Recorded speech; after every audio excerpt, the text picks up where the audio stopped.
Good morning, everyone. My name is MightyStream, and I'm going to do the May 11th Spiritual Principle a Day in a meditation. How are you doing this morning? I hope you're doing well this morning. I'll be doing a lot better if I can have a successful taping of this meditation. The title of the meditation, Honest Self-Appraisal in the Steps. The steps helps us to increase our ability to be honest with ourselves and others. That comes from the Living Clean book, chapter 1, Growing Pains. To say that honesty wasn't a top priority when we were using may be an understatement. We gain a new awareness of honesty's value once we clean up. With a clear head and a restored conscience, we find that dishonesty comes at a price.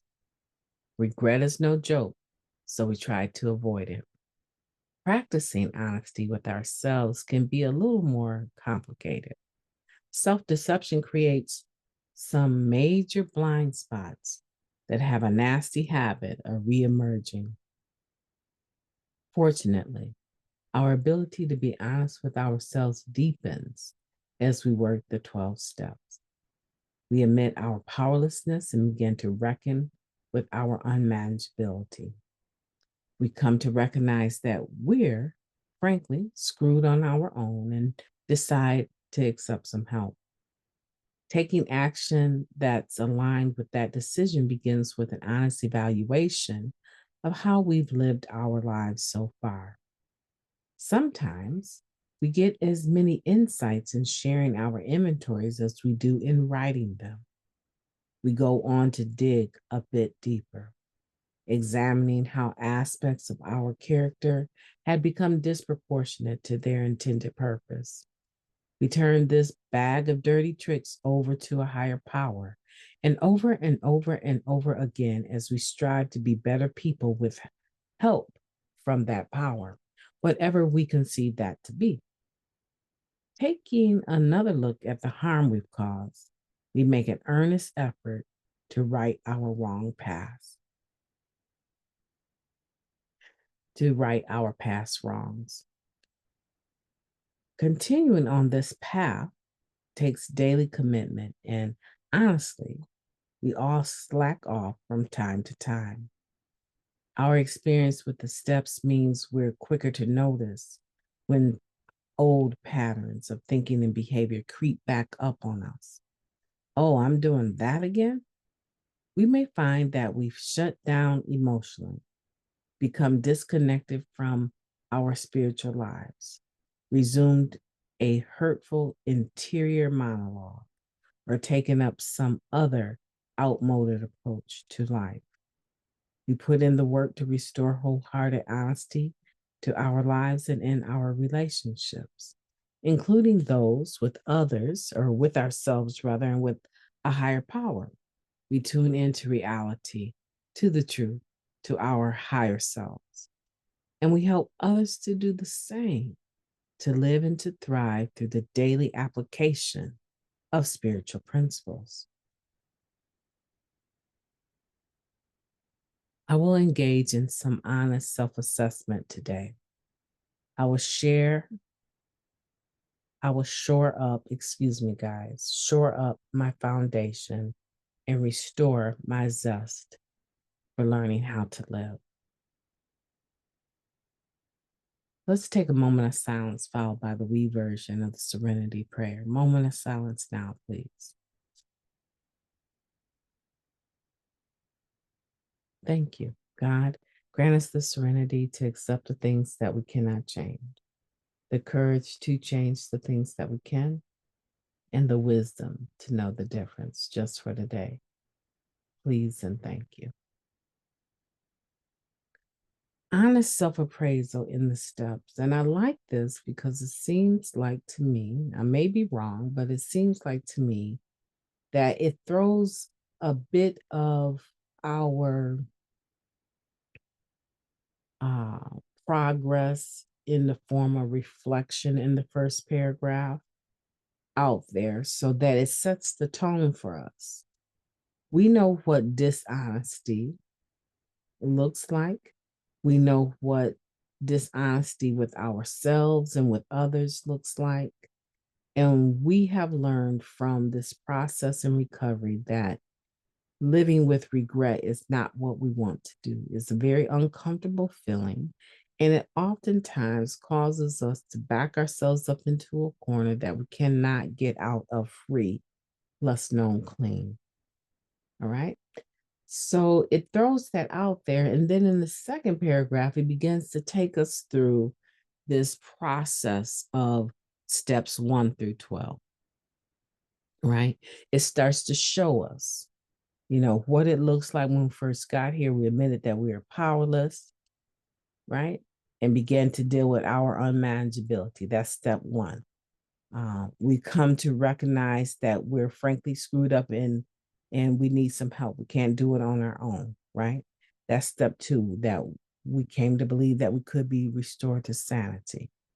Taking that action, aligning with that decision, we began to make an honest evaluation. So the second sentence is about step 2 and 3.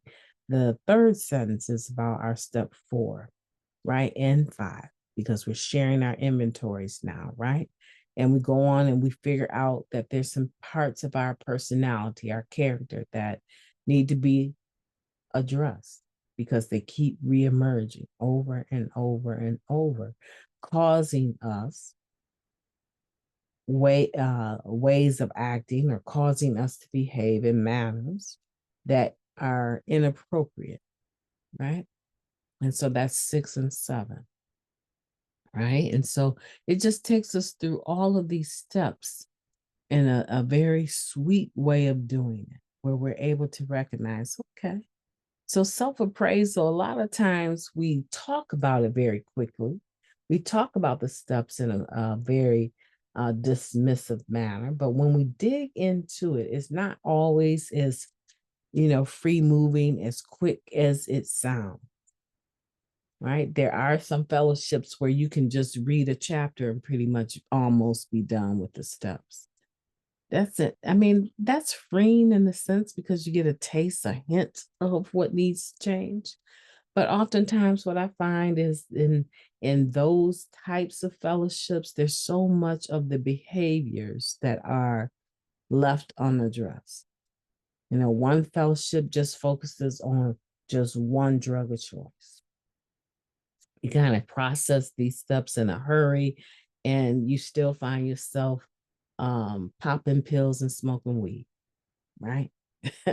And you still find yourself lying and cheating and a bunch of other stuff, and so I feel like there has to be balance in our approach to the step work.